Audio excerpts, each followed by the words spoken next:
Advocacy group Global Citizen is preparing to host its biggest concert yet to help fight the pandemic and other crises.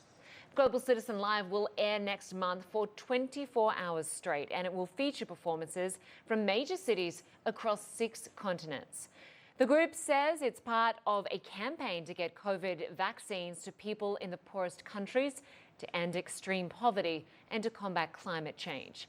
It will urge governments and businesses to provide 1 billion vaccine doses to the most vulnerable places by September, among them Africa, where less than 3% of people are vaccinated. This campaign follows a similar effort from back in May.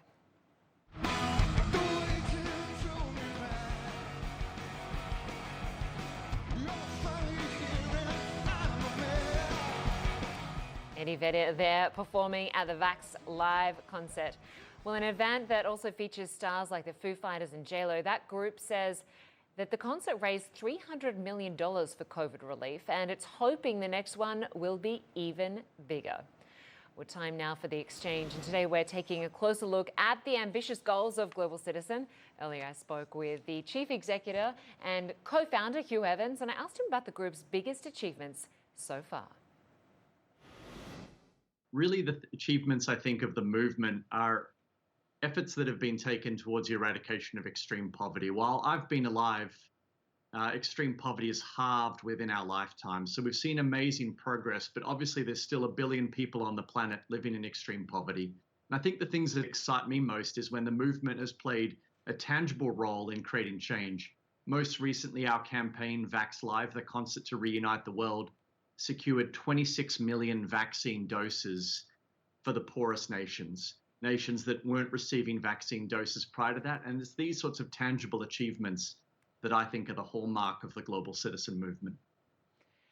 And in terms of Live Vax, last year at that concert you had the likes of Prince Harry, you had Ben Affleck, Foo Fighters, and of course this superstar. I just want to play a little bit of a concert from last year.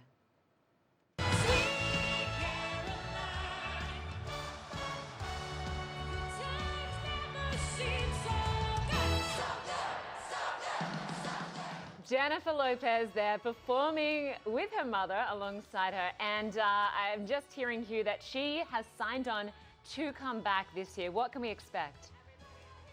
Well, this year we're producing Global Citizen Live. It's the most ambitious campaign we've ever produced, and the reason why we're going bigger than ever is because the need is more urgent than ever.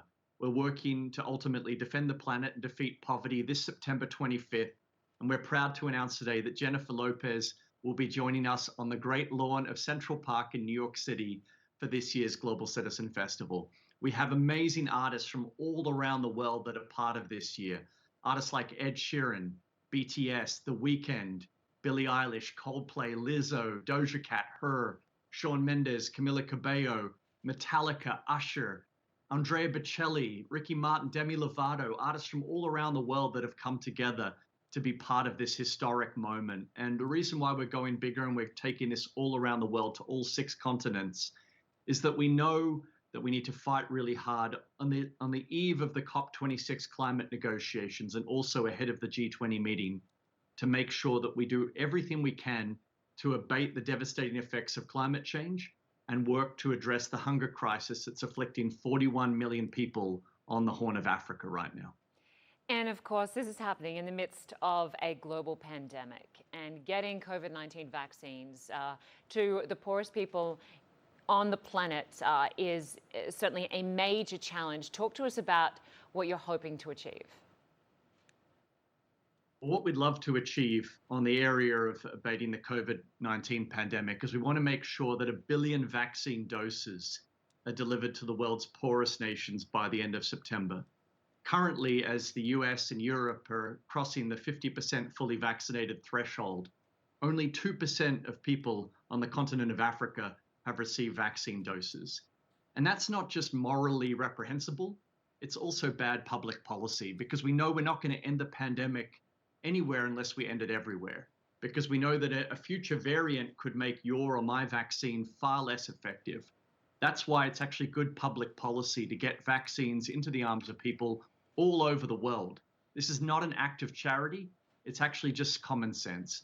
And so our goal through this campaign is firstly to get 1 billion vaccine doses delivered to the world's poorest nations by the end of September. And then so long as we can get the pandemic under control, we're focused on the issues of really defending the planet in the lead up to the COP26 climate negotiations and stopping the hunger crisis from growing further in the Horn of Africa right now. Hugh, for full disclosure, I should say my husband worked with you many years ago at Oak Tree, which was Australia's first entirely youth-run aid and development agency in Durban, South Africa. You and Simon Moss went on to help co-found the Global Citizen organization. For those not familiar with your work, just talk to us about how this desire to end extreme poverty began when you were just a teenager. Yeah, so, well, and firstly, please send your husband, Travis, all my love. But really, the journey for me started when I was 14 years old. I grew up in Melbourne, Australia, and a lady from a charity called World Vision came and spoke at our school. And she spoke so passionately that I put up my hand and I said, okay, I want to try to fundraise to try to end extreme poverty. And when I was 14, I was given the opportunity to go to the Philippines to see that work firsthand. And there was one night that changed my life forever, where we were taken onto a slum in the center of Manila, a slum built on top of a rubbish dump. And I was placed in the care of a kid my own age named Sonny Boy. And that night, when it came time to go to sleep, we just lay there with cockroaches crawling all over us and this smell of rubbish, because we're lying on top of a garbage dump. And it really hit me so hard that night that it really is pure chance that I was born where I was born and he was born into extreme poverty. And so that night I decided to commit my life to this, and it's been a journey ever since. An incredible journey. So we've got this concert coming up, this major event next month. What can be done and how can people get involved? Well, the best thing that people can do right now is, starting tomorrow, we're going to announce the lineup for Global Citizen Live all over the world. We want to invite people to be part of this and start taking action. Go to globalcitizenlive.org and start taking action, earn points, and earn tickets to come to the festivals wherever they are in the world. We're going to be announcing lineups in Paris. We're going to be talking about our lineup in Lagos, Nigeria, in Central Park, Los Angeles, all around the world, in Korea. More announcements are going to be happening over the weeks ahead. We want to invite people to start taking action. And if you can't attend an event in person, be part of this global event. We're going to be broadcasting this all around the world. It's going to be available everywhere you can tune in to be part of this moment, because we believe that this is our generation's moment to work towards really the eradication of extreme poverty and making sure we abate the devastating effects of climate change. They are the critical issues facing humanity right now, and we need to act urgently. Hugh Evans, co-founder of Global Citizen, we wish you all the very best. Thanks so much for coming on the program.